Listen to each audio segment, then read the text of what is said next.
to my channel where I help new coaches launch and scale their coaching businesses to six figures and beyond online. So in this video, we're going to be talking about sales. So if right now you're feeling like the last thing you really want to be doing is selling your programs or your products, because you feel like sales is like slimy or pushy, or you just kind of just fear rejection, or you're just like, when it comes time to ask people for money, it's just not really your thing. Like, you feel really uncomfortable about it. You know, when I first started out selling, I had no idea what I was doing. And because I had grown up in a blue collar type family, you know, my father was a welder and my mother was a seamstress, but she had long since stopped working by the time I was born. You know, so she was really sick. So we didn't have much money growing up. And I was taught a lot of disempowering things about money, not on purpose, but just naturally passed down through our family bloodline, like our culture, where money was like hard to come by. And you know, it was like money doesn't grow on trees and different things like that. Not to mention the cultural messages that were sent out.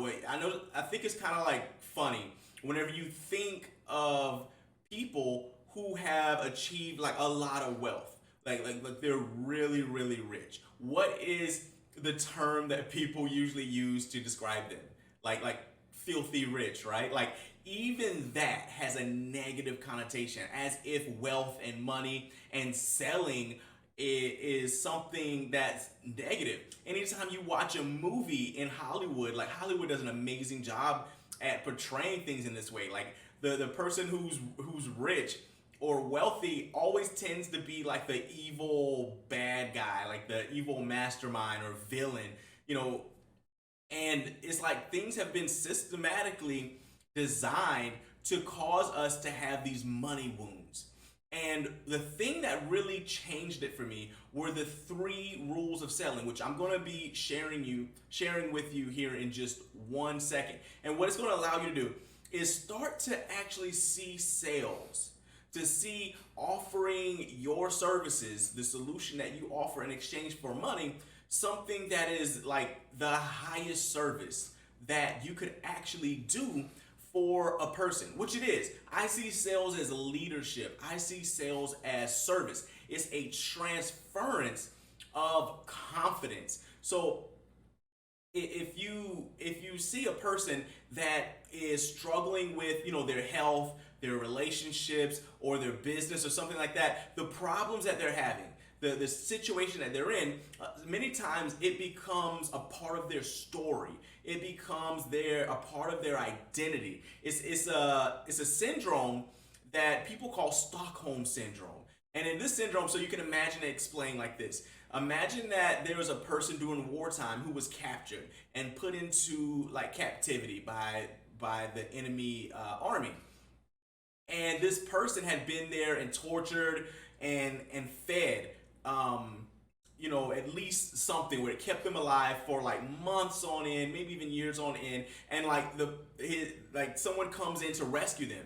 And what ends up happening, like, this is a real legit syndrome, you can go look it up, that these people, because they have been in captivity, their whole world, that suffering has become normalized, and they see it as a part of them, so that they literally would fight and resist and protect the people that are oppressing them, you know, and protect those people that are oppressing them, and like end up rejecting the people that are there to actually rescue them, to deliver them to freedom. And you know, this shows up in like, if you ever look at how like some prisoners who've spent a long time of their life in prison, you know, and it comes time for them to get out, and it's about time to get them their freedom, and you know, they end up right before their release date, they do something like dumb, and they get themselves their sentence extended. You know, they commit a crime, they punch a guard, they get in a fight, and it extends their, and people, you know, extends their sentence, and people are like, why did you do that? Like, you were so close to freedom. Don't you want freedom? And like, yeah, everybody wants freedom. Nobody wants to be caged like an animal. But in their mind, they had become so institutionalized. They had like the prison, that suffering had become a part of who they are, a part of their identity. And it's threatening, and they lack the confidence to be like, well, what would I do if I was out there? What would I do if I wasn't in my toxic relationship? Like, who, if it's in their identity, they're like, well, who am I, at that point?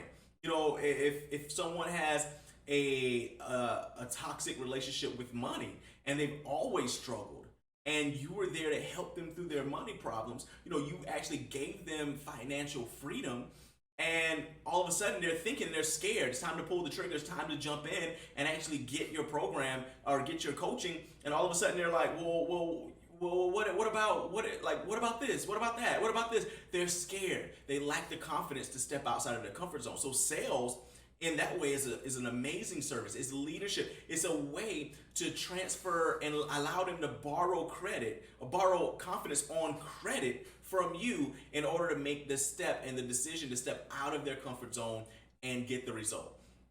So that brings us to the actual 3 rules of selling that caused me to have this huge reframing of the way that I even viewed selling my products and services.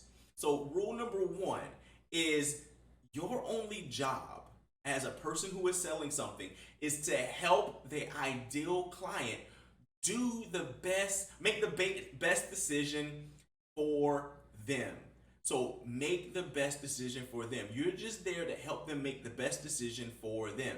That's rule number 1. So that should kind of allow you to have a little bit of breathing room where you're like, okay, so sales is not pushing, it's not being a used car salesman and pushing products that people can't, don't need, can't afford, and don't want onto them. What you're doing is you're just guiding them to make an informed, like, best decision that's going to best benefit them and their end goals. So that's rule number 1. Rule number 2 is that the best decision for them is usually outside of their comfort zone.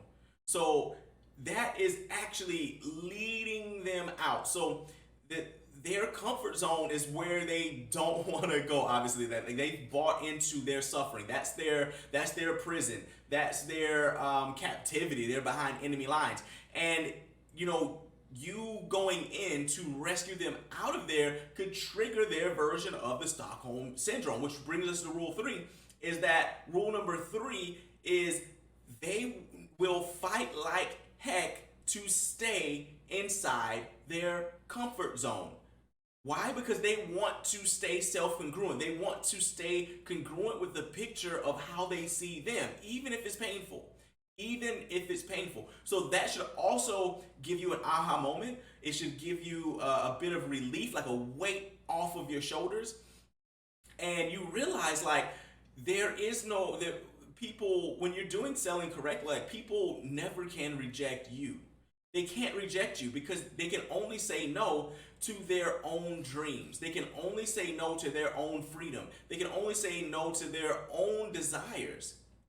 Because the only reason anyone does anything is to go away from pain towards pleasure. That's what Tony Robbins always says. Is like, the only reason anyone does anything is to go away from pain and towards pleasure. And the way that I actually teach sales is an uncovering of the value. So instead of like these 80s styles, like closing tactics and manipulative types of things, all you're doing is helping someone understand where they are. You're uncovering where they are.